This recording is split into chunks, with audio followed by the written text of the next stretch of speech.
In today's video, I'm going to teach you how to create tab groups in Google Chrome. If you tend to keep a lot of tabs open while working, studying, or browsing, tab groups can help you keep everything organized and much easier to manage. Instead of having a long row of unrelated tabs across the top of your browser, you can group similar tabs together, give that group a name, and even assign it a color so it stands out at a glance.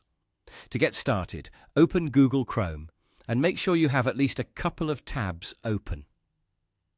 Once Chrome is open, go to one of the tabs you want to organize. Then right-click directly on that tab. A menu will appear with several options.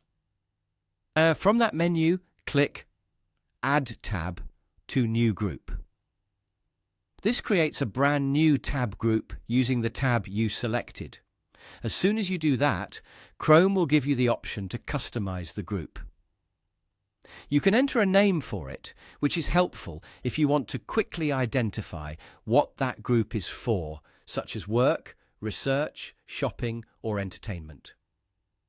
After typing the name, you can also choose a color for the group. The color is useful because it makes the group easier to spot visually, especially if you work with multiple groups at the same time. When you're happy with the name and color, press Enter to confirm. Now that your first group has been created, you can start adding more tabs to it. To do that, right-click on another tab that belongs in the same group. In the menu, click Add Tab to Group. Chrome will then show you the available groups you can add that tab to. Select the group you just created, and that tab will immediately become part of it. You can repeat that same process for any other tabs you want to include.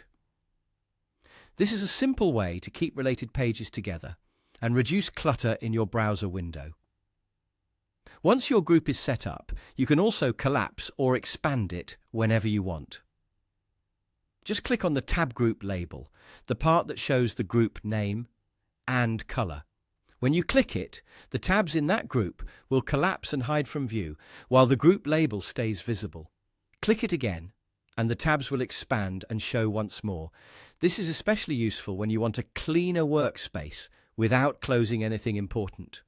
And that's how to create tab groups in Google Chrome. It's a quick feature, but it can make a big difference in staying organized and browsing more efficiently.